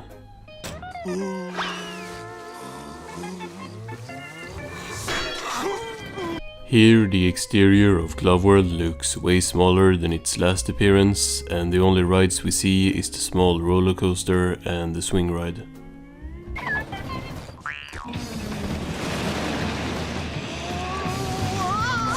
This means that we now got a name for the normal roller coaster, which is the Neckbreaker.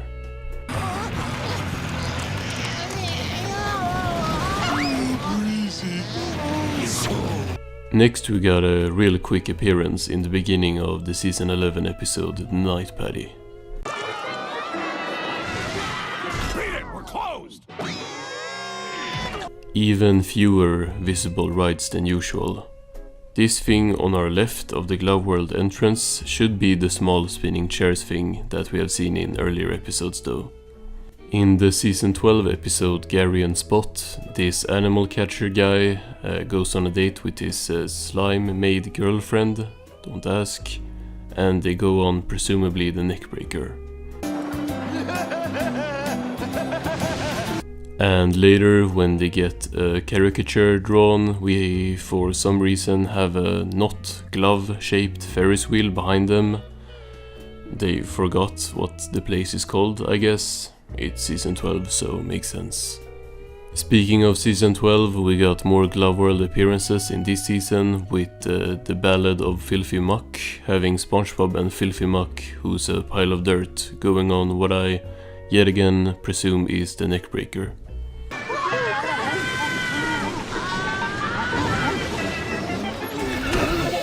Then in Spongebob's Bad Habit we get a look at a more glovey Glove World, but it's only for short, as it's Season 12 and it's Freakbob who's here.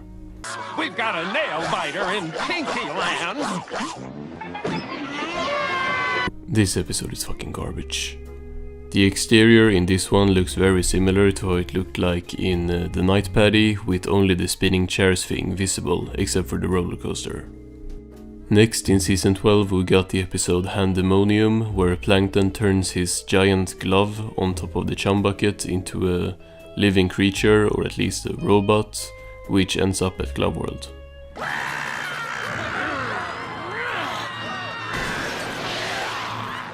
We see the usual rides here, and a booth named Swag, because Season 12, and then a short-lived ice cream stand.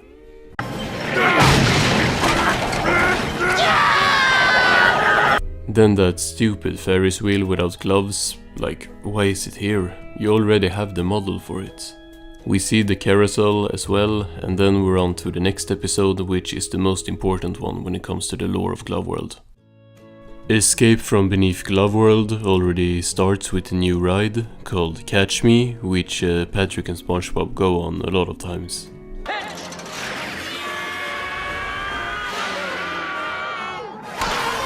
Then we get another new attraction with the Glove World Theater, where the two watch a presentation by what's bro called? Hieronymus Glove. Glove World is a subsidiary of Finger Fun Industries, all rights reserved. This guy is the creator and spokesman of Glove World, and he sings an ad of gloves. If you want complete knuckle protection, when you stick your hand inside a block of cheese. Why be better? Next, Sponge and Pat go up on stage to meet a Hieronymus Glove, only to find some stuff out. I'm here every weekend! I'm throwing up! He is a robot which tracks with what happened back in Tunnel of Glove. Yet again it's Patrick causing the stuff and he decapitates Hieronymus Glove. Stupid! Shut up! Patrick and Spongebob are arrested by the Glove World police, who tell them that the real Hieronymus Glove has been frozen in ice for decades.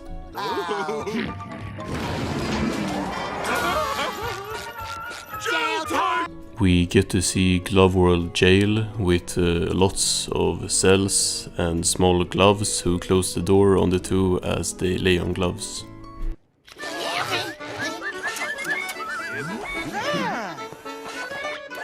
We are getting so much lore right now.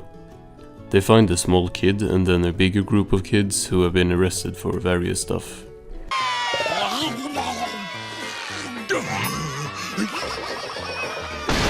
The small kid runs away, so now they have to escape to get him, and we see what's going on with the animatronic inside his room.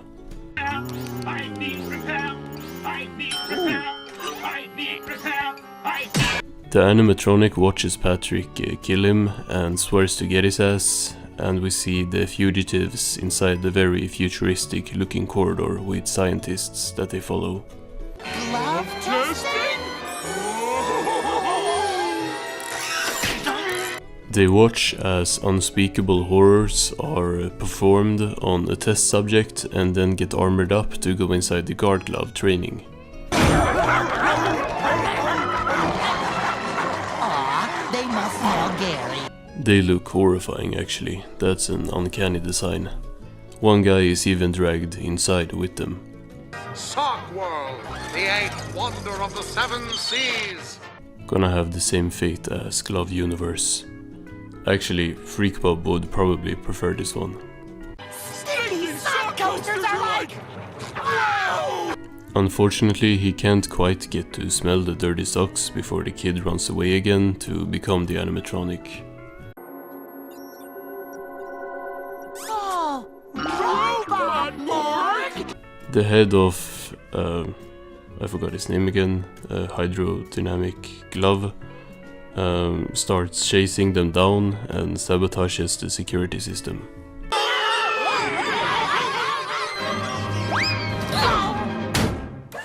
They get machine washed and then they sink down into Sock World.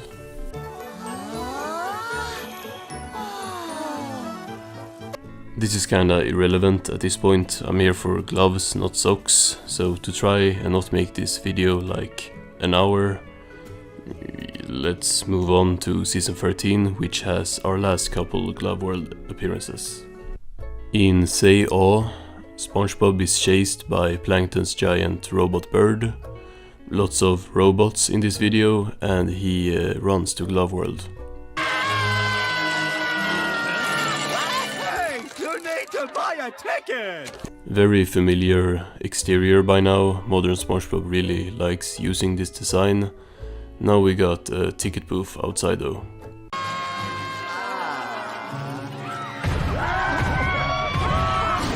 Not much new here, the roller coaster of course, and then a gift shop and the dead end attraction. A dead end ride? That doesn't seem very glove themed. Spongebob gets eaten, so no more Glove World for him, but when everybody escapes, it's inside the Glove World, so we see some more of it later in the episode.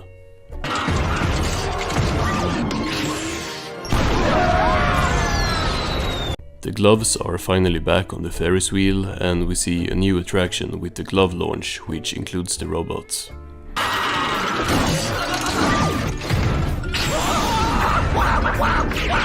Then we see Glove World for a really quick scene in Ma and Pa's Big Hurrah, but it's a cool looking scene since it's at night.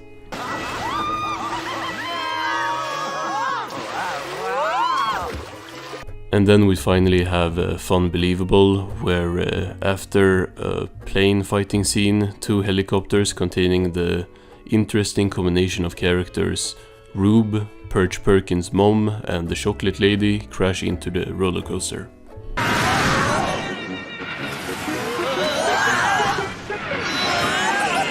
And that's it for Glove World. To my knowledge, these are all of its appearances, and with that we have a lot of rides, like a lot of episode specific ones, but some of them have been here all the way from the beginning, which I always like to see. Mermaid Man and Barnacle Boy are some of the most iconic characters out of the entire Spongebob franchise. Are you Mermaid Man and Barnacle Boy? Well, we used to be, but now we're retired. Even though their saga ended very long ago and the characters aren't used anymore in the show, they are up there when it comes to my favorite side characters in the show. But I got a question for you. Do these two superheroes even have any superpowers? First of all, rest in peace to both Ernest Borgnine and Tim Conway. Two goats, together with the writers, they made the characters what they are. Let's get started with making an important distinction when it comes to the power of the two heroes. There is the Mermaid Man and Barnacle Boy TV show. Mermaid Man, fleet and forceful, with the ability to assemble and charge the creatures of the deep by the power of Neptune. Mermaid Man, with his young associate Barnacle Boy. And then there is the Mermaid Man and Barnacle Boy in SpongeBob's universe.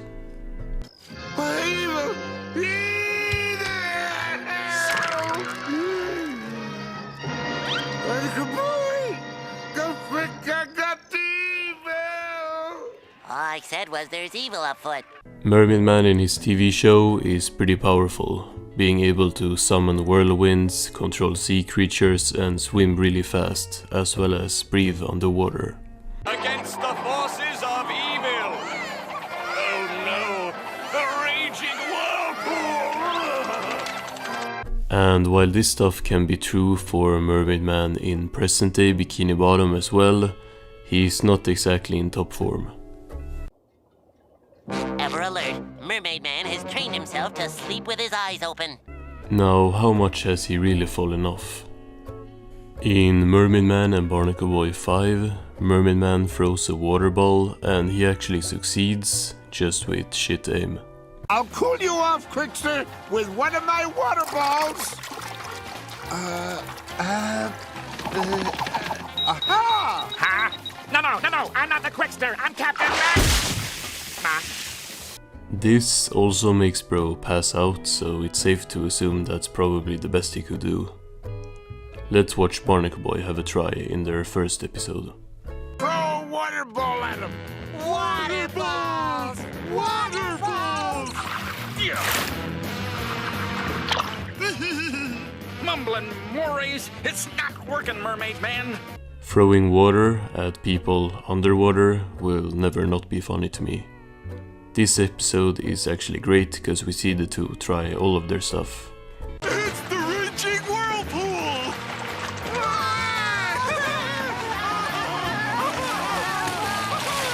They're fiends! They're actually enjoying it! So the whirlwind is somewhat effective at least. Sea creatures unite!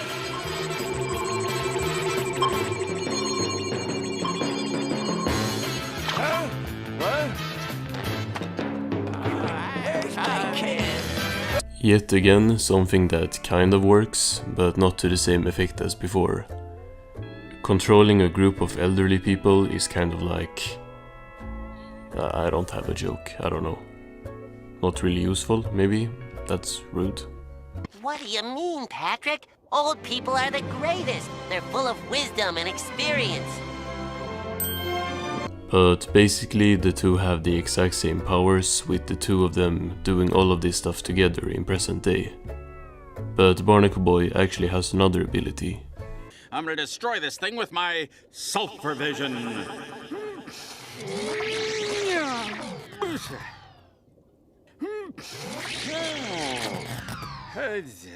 Kinda short range, but it's still something he can do, and we haven't seen Mermaid Man do. Mermaid Man though has something else. Mermaid Man's secret utility belt, the emblem of submersible justice. For 65 years, this belt has helped prevent the fall of nations. And pants. Mermaid Man's belt can do a lot of stuff, as Spongebob shows off in Mermaid Man and Barnacle Boy 4 on Squidward.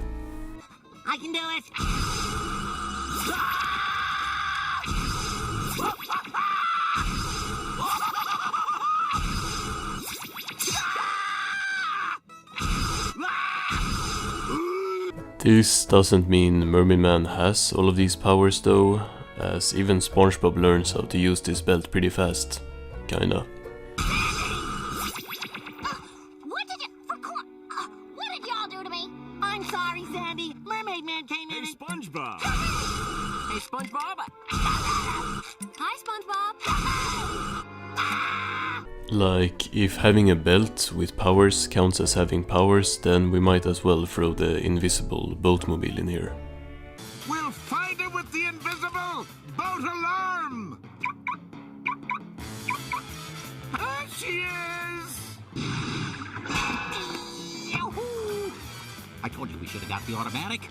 In the Season 6 episode Shuffleboarding, we see that Mermaid Man and Barnacle Boy are not very durable. Sure thing. Oh, don't throw... Oh. Hey, it came back! Yeah, it does that. I'll try again. No! Ah! Ooh. Oh.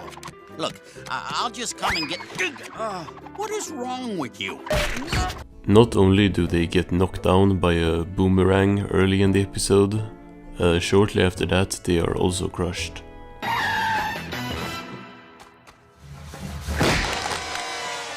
Ow!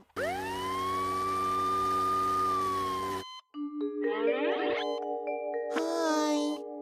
How you feeling? I mean, Patrick is kinda fat, so I guess, but still, you guys are superheroes getting hospitalized by a sponge falling on you, that's crazy. But yeah, physically these two are not very strong at all. In SpongeBob's last stand, they join everyone else in pushing SpongeBob's digging machine, and they're struggling alongside all the non-superheroes. Harder!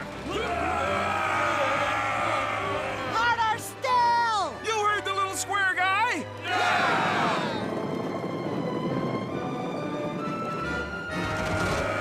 Matter of fact, we have almost never seen these guys win a fight or arrest anyone that isn't like already taken out by somebody else. No, no more. Can't eat another.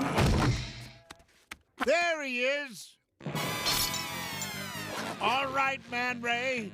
Lunchtime's over! In Back to the Past, we get an epic fight scene between Mermaid Man and Mermaid Man. I'm gonna make me eat those words. Bring it! Oh! Take this! Oh! I'll never let you win. Oh, yes, I will. This is still the closest he has come to winning a fight in present day. So basically they are about as physically strong as you would expect people without powers at their age to be, and the powers that they do have are very watered down. Haha, after spending decades underwater, at least they're funny. Season 1, but the Hawaiian aesthetic of the show that makes it so cozy and calming. So there are basically two main aesthetics in SpongeBob, with one being Hawaiian and one being nautical. I thought I was really smart by identifying these two, but then I saw that like everyone had figured this out as well. I think both of these aesthetics are great, and I want to talk about the nautical pirate vibe of the show in the future, but today it's Hawaii time. There is really no better place to start than with the music of the show.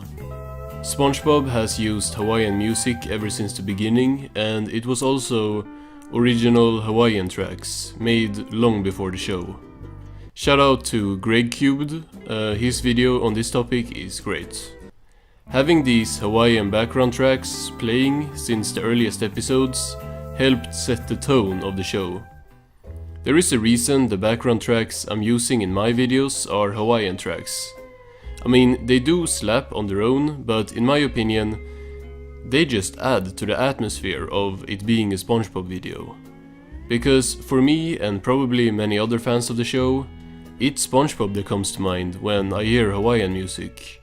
And that's cause we had many of these absolute banger tracks in the early seasons that helped create the atmosphere we all came to love. Gotta be in top physical condition for today, Gary. Like I said, my usual background tracks are Hawaiian tracks, but not from the show because of copyrights. However, for this video I'm gonna try to play some from the show. I got a Spotify playlist with my favorite Spongebob background tracks that I put on sometimes. It's a nice palette cleanser from my Youngboy playlist. The Hawaiian vibe is at its peak in season 1, which fittingly has the strongest underwater vibe of the whole show. I talked about this season just having the perfect atmosphere, but I have bad memory and I don't want to watch my older videos because I'm scared of YouTube thinking I'm viewbotting. So I'm just gonna guess what I said in that video. Probably something about atmosphere and Spongebob. Season 1 has a lot of just beautiful shots that go perfectly with the Hawaiian music that was used a lot more back then.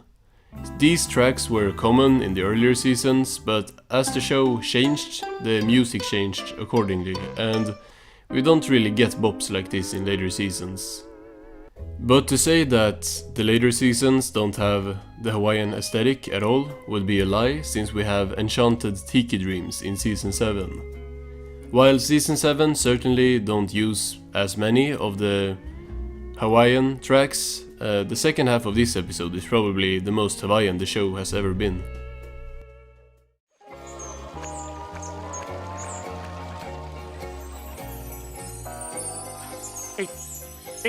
It's beautiful. The music here is on point. It's a song that we have heard in the show before, first appearing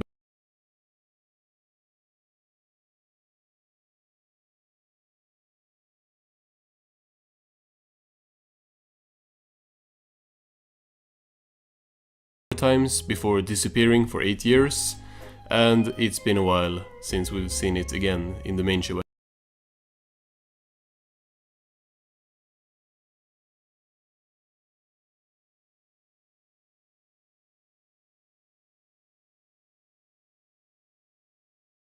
This was an episode I never saw as a kid. I only grew up with the first 6 seasons, but I distinctly remember watching this episode on an airplane, still many years ago, like I was still a kid, but less of a kid.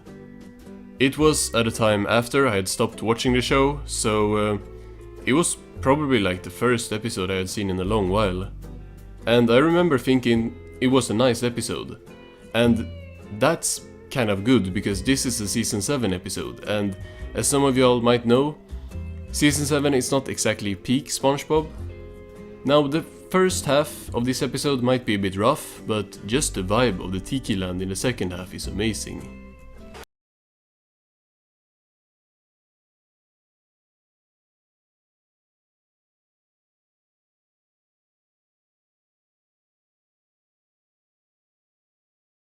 Add to this the fact that Spongebob and Patrick are trying to give their friend this cool vacation, which is something that feels a lot like the early seasons where the Hawaiian aesthetic was more present.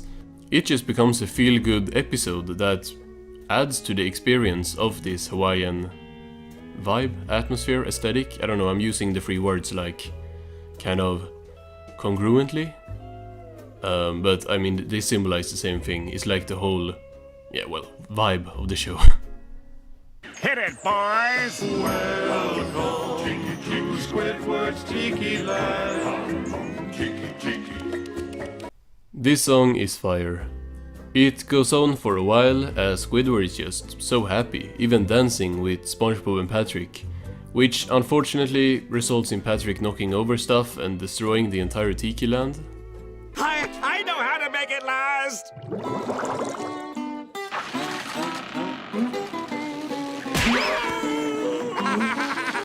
Not the nicest ending, but Squidward is still happy in the end, which still means something, I guess. But those minutes in the actual Tiki Land felt like going back to at least the atmosphere of the earlier seasons, if just for a moment. Here in Squidward's Tiki Land.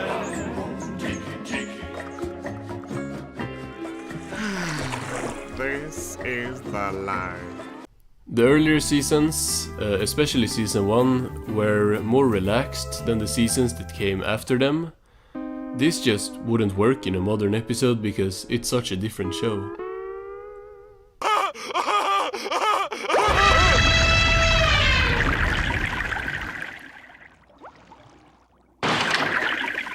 Squidward's house is obviously an Eastern Island head, and while I'm not sure if Eastern Island is Hawaii, it's very fitting for the Hawaiian aesthetic. When it comes to buildings, it's not just Squidward's house that gives that vibe, but we also got the Reef, which is the cinema in Bikini Bottom.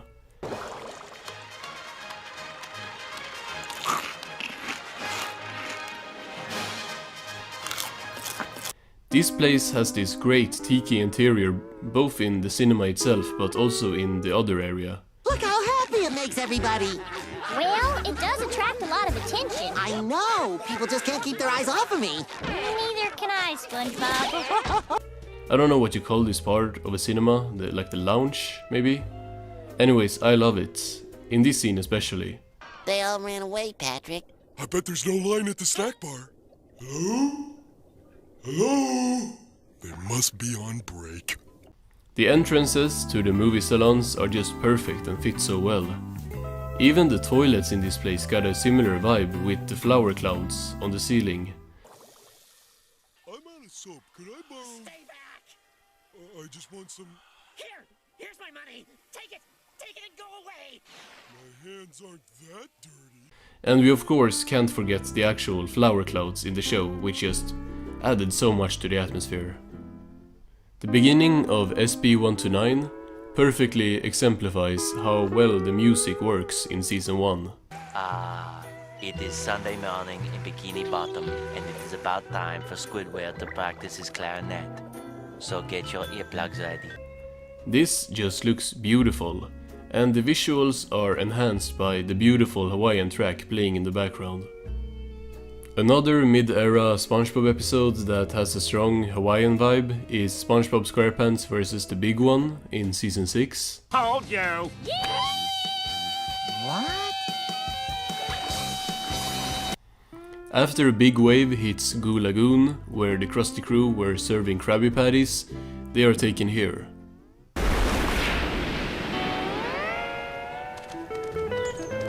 Guys, look!